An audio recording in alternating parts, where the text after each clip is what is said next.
నల్గొండ జిల్లా నకిరేకల్ నియోజకవర్గ కేంద్రంలో మూసీ రోడ్డు గల రిటైర్డ్ ఉద్యోగుల సంఘం భవన్లో నిర్వహించిన 34వ పెన్షనర్ల వ్యవస్థాపక దినోత్సవ ప్రత్యేక సభకు అతిథిగా పాల్గొని వారికి శుభాకాంక్షలు తెలియజేసి పెన్షనర్లను ఉద్దేశించి మాట్లాడిన రాష్ట్ర కాంగ్రెస్ పార్టీ నాయకులు దైద రవీందర్. ఈ కార్యక్రమంలో నకిరేకల్, కేతేపల్లి, కట్టంగూర్, సాలిగౌరారం మండలాల పెన్షనర్లు అధిక సంఖ్యలో పాల్గొన్నారు. మొట్టమొదటిసారి రావడం, నన్ను ఆహ్వానించినటువంటి అధ్యక్షులు వంటల రామలింగం గారికి, ప్రధాన కార్యదర్శి మరి సోమయ్య గారికి, కందుల సోమయ్య గారికి, పాపిరెడ్డి సార్కి, మరియు వారి టీం అంతా, వాళ్ళ యొక్క బృందాన్ని మొత్తం కూడా హృదయపూర్వక కృతజ్ఞతలు తెలియజేస్తూ,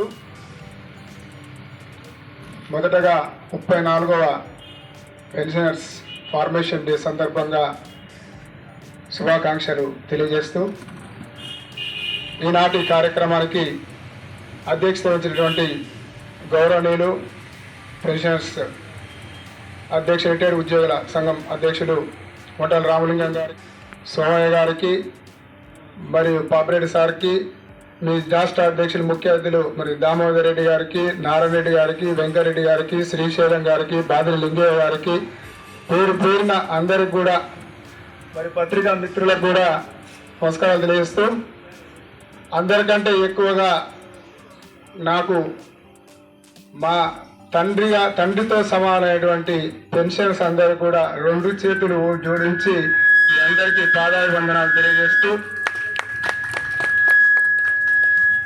నాకు తెలిసిన 2 విషయాలు, ఎందుకంటే మీ అనుభవంలో నాకు పెద్దగా ఏం లేదు. కాకపోతే పెన్షన్స్ అనేది ఆర్థికంగా సామాజికంగా ఇచ్చేటువంటి ఒక సంక్షేమ చర్యగా నేను భావిస్తాను. పెన్షన్ అనేటువంటిది రిటైర్మెంట్ అయిన తర్వాత మీ హక్కుగా డిఎస్ నకార గారు ఒక్కరి దేశంలో సుప్రీంకోర్టుకి పోయి సాధించగలిగాడు. మనిషి తెలుసుకుంటే ఏదైనా సాధించగలుగుతాడు అని నమ్మినోడు నేను.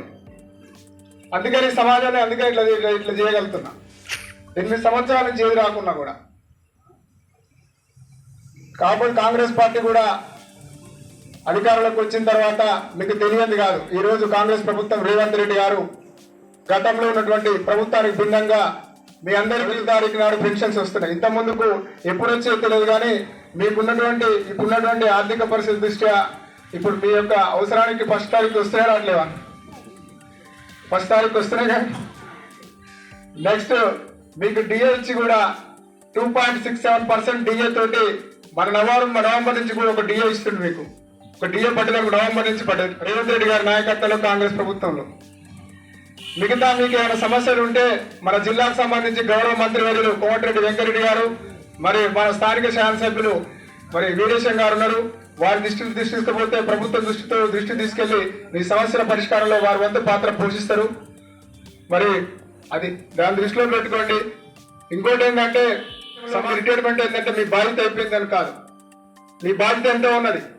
సముద్రం అనే ఒక సముద్రంలో ఆ యొక్క సముద్రాన్ని దాటుతున్న సందర్భాల్లో ఎక్కడ సుడిగుండాలు ఉన్నాయి, ఎక్కడ హానికర జీవులు ఉన్నాయి, ఎటువంటి విపత్కర పరిస్థితులు వస్తే ఎదుర్కొంటూ పోవాలన్నటువంటి సందర్భంలో ఆ యొక్క సముద్రాన్ని దాటుకుంటూ మీరు సముద్రం ఒడ్డున ఉన్నటువంటి పరిస్థితి. ఎందుకంటే మీకు చూసారు, కష్టాలు చూసారు, నష్టాలు చూసారు, బాధలు చూసారు, కన్నీళ్ళు చూసారు. ప్రతి సమస్యకు పరిష్కారం మీలో ఉన్నది, మీకు ఆ శక్తి ఉన్నది. నాలాంటి వారికి ధైర్యం ఉండడానికి ఆ శక్తి తెలిసే ఈ సమాజంలో 8 సంవత్సరాల నుంచి టైం పాస్ కోసం తిరగట్లే. ఈ సమాజంలో అన్ని వర్గాల ప్రజలు నిత్యం కలుసుకుంటూ పోతున్నారు. ఎవరి కష్టాలు ఎన్ని కన్నీ లేని దానికి పరిష్కారంగా మీలాంటి వాళ్ళ వంటి పాత్ర. నేను ఎందుకంటే నడి సముద్రం ఉన్నా నేను నన్ను నడిపించేటువంటి దిక్సూచిగా ఒక దిశ ఇచ్చేటువంటి వ్యక్తులుగా మీరు ఎప్పుడు కూడా నాకు వెన్నంటే ఉండాలి. ఆ దేవుడి ఆశీర్వాదంతో పాటు మీ అందరూ దీవెనలు ఉండాలని మనస్ఫూర్తిగా కోరుకుంటూ, రాబోయే రోజుల్లో ఈ సమాజంలో ఇప్పుడున్నటువంటి దుర్వ్యసనాలకు సంబంధించినటువంటి యువత చెడు మార్గంలో ప్రయాణిస్తున్నటువంటి సందర్భంలో మీ యొక్క మార్గ నిర్దేశకం చాలా ఆవశ్యకత కూడినటువంటి సమాజానికి ఉందన్న సత్యాన్ని గ్రహించండి. మీరు రిటైర్మెంట్ అయిపోయినా మాకేం బాధ్యత లేదనుకోవద్దు. బాధ్యత అనేది మీకు ఉన్నది. మన పిల్లలు, మన భవిష్యత్తు.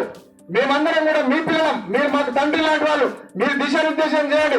దైవరవింద్ అనే వ్యక్తి ఎప్పుడైనా సరే మీరు ఎప్పుడు రమ్మన్నా సరే ఏ క్షణమైనా సరే మీ సూచనలు సలహా తీసుకొని ఈ నకరేకల్ నియోజకవర్గ సమాజంలో ఖచ్చితంగా ఒక మార్పు కోసం మాత్రం నా వంతు ప్రయత్నాన్ని మాత్రం 100% నా ప్రయత్నాన్ని మాత్రం ఆపకుండా చేసిపోతా అని చెప్పేసి ఎవరు వెన్నంటే వచ్చినా రాకున్నా కలిసి వచ్చినా రాకున్నా ఒక్కనైనా సరే మీ నకీర డిఎస్ నకీర గారు మాకు ఆదర్శం. ఎవరైనా సరే ఏదైనా సరే సమాజం ఒక్కంతటే మార్పు సాధ్యమైంది అని నమ్మినోని. కాబట్టి ఈ రోజు నకరేకల్ మీకు తెలుసు ఎన్ని అవమానాలు వస్తున్నా ఎన్ని ఈర్ష గడ్డలు పెట్టి అవమానాలు చేస్తున్నా సరే భరించుకుంటూ పోతున్నా.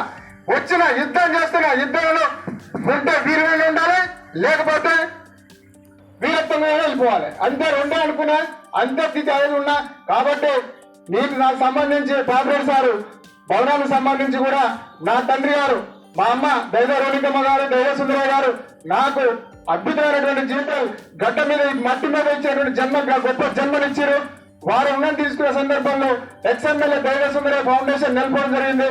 సరే పేదమంతో బిడ్డ మీ ఎప్పుడైనా సరే మీ సమస్యలలో కానీ మీ కష్టాలలో కానీ ఎప్పుడైనా సరే మీకు వెన్నంటే ఉంటా. మీకు దైవమైన బిడ్డ ఉన్న నమ్మకం, మీ బిడ్డలతో పాటు నన్ను కూడా ఉండడం నమ్మకంతో మీ పెన్షన్ అంతా నా తండ్రి సమాజం ఒకటి వీళ్ళందరినీ మరొకసారి 2 చేతులు వీళ్ళందరినీ కూడా కోరుకుంటూ నన్ను మిమ్మల్ని కలుసుకున్న భాగ్యాన్ని కల్పించినటువంటి మరి అధ్యక్షులకు, కార్యదర్శులకు, మరి మీ టీం అందరికి పార్టీ సార్కి, మరి పోతల మల్లయ్య గారు ఉన్నారు బాబు, నాకు తండ్రి సమాజాలు ఆయన పెద్ద మనిషి, నా పత్ర రైతు ఆయన, వారు అటు ముందు కూతురు. సరే ఏదైనా సరే అందరూ కూడా అందరు పేరు తెలిసి కాబట్టి మరొకసారి మీ అందరూ కూడా హృదయపూర్వక ధన్యవాదాలు, నమస్కారాలు తెలియజేసుకుంటూ అమ్మలకు కూడా మరొకసారి హృదయపూర్వక నమస్కారాలు, ధన్యవాదాలు తెలుస్తూ సెలవు తీసుకుంటాం. Thank you.